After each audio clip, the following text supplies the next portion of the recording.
It's been a couple days anyways.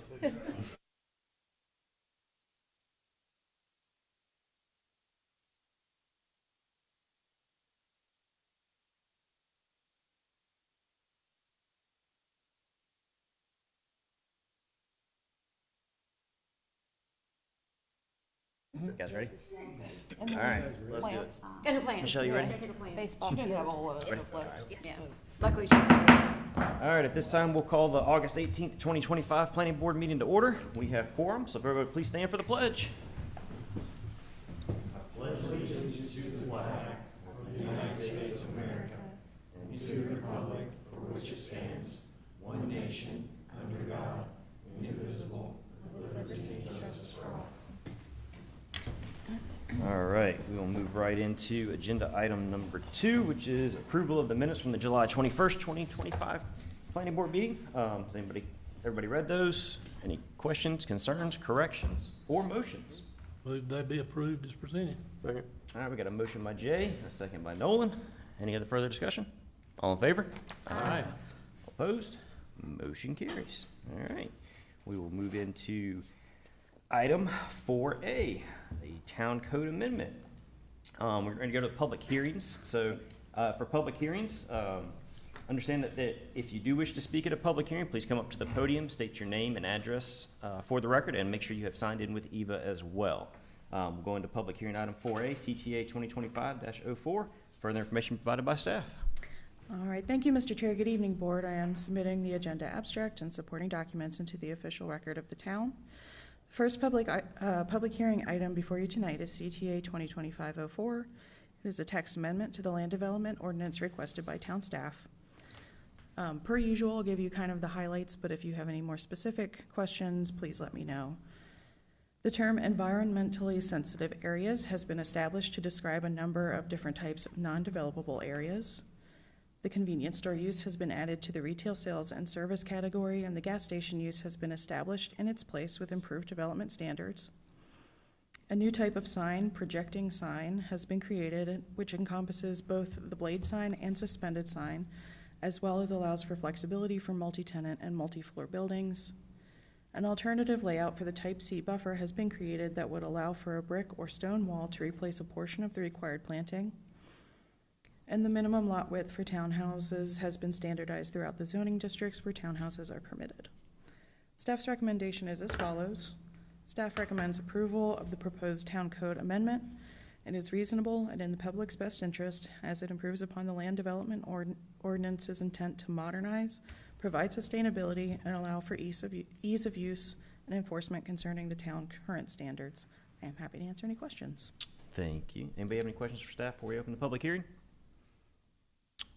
Given that there's none, we'll open the public hearing. Eva, do we have anybody signed up to speak for this agenda item? We do not. All right, so if there's anybody in the audience that does want to speak and did not speak, now is your opportunity. Seeing none, we will close the public hearing and bring it back to the board for discussion. Does anybody have any questions for staff? I have one question. So looking at the banquet hall item, and I'm just wondering, so I was trying to think through, like, what does that look like if I'm a business owner and wanting to open a banquet hall, which I'm not. I was like, it doesn't sound like a good idea to me. But, are we, everything in there, it looked like it was mainly putting it with more denser zoning items, like our mixed use and all of that. And I just want to ask, like, is there a reason why we're only limiting it to office and industrial, and the commercial is, like, what would that look like if we were finding in the commercial zoning, like, a place to put a banquet hall? Because I think, in our more denser stuff, I'm thinking, like, right down here, we have Citadel event spaces, and the DC1, it's great. It's, great for a 50-person under. We like that. We want to bring people in our downtowns and, go and spend money and all that. But if you're thinking like a 200-person event space, are we creating enough opportunity for somebody if they wanted to do a larger type of banquet hall? And I'm sure you all have thought this through and fleshed it out and just kind of wanted to put it out there into the public sphere and also just for my own edification. Right. So we are not changing anything about banquet hall, the larger version that you're talking about. Right. So that is currently in O&I. We're leaving it in O&I because we do feel it's an assembly use, right? You're talking to a lot of people, and it fits that assembly use genre. The only thing this amendment is doing is allowing that smaller version. North Carolina Building Code has a threshold of 50 people. That's the magic number. So even if it is an event space and people are assembling, technically, right? Your building code doesn't see it as an assembly use until you go over 50. And the Citadel was a perfect example. Lucy Blues also has an event space now over the brick. Yeah. And so that's what we're really facilitating is these kind of little flex spaces that are more urban that we're going to find in our downtown and our form-based districts. Really, it's to make an allowance for this smaller version that you could have yoga classes and wine and paint classes and a little wine tasting, or you could have a business gathering, those kind of things. You could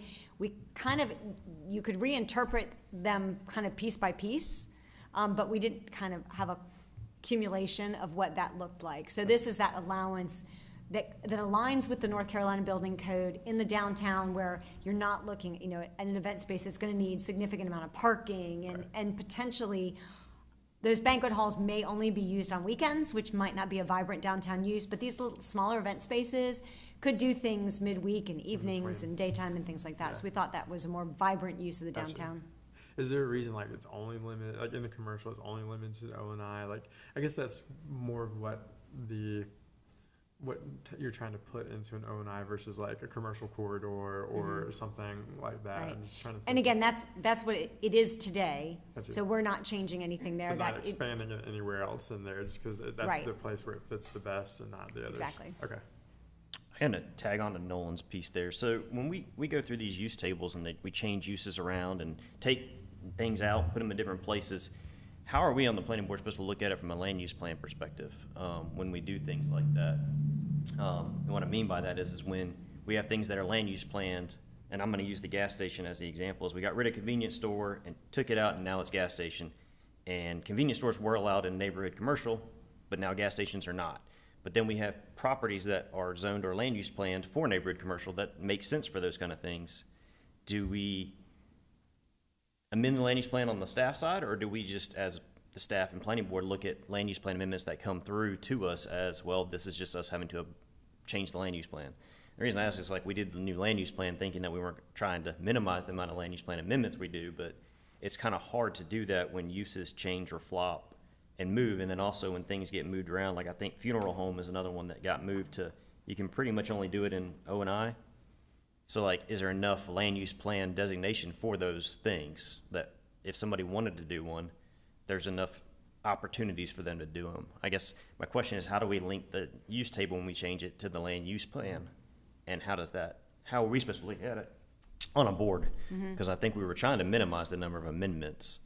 I don't know if we have or not. I think we have, but I think we have. I mean, especially on the residential side, and maybe this is just the growing pains of the non-residential side. But I think it'd be good for us to know how we should view that and see those things. Right, and the land use plan is never going to be perfect on a parcel by parcel basis, but in general, what we found is most of our peers do not have. We said convenience store with or without gas pumps. That's how we define gas stations. That's kind of a weird way to do it. A convenience store in and of itself is a retail store.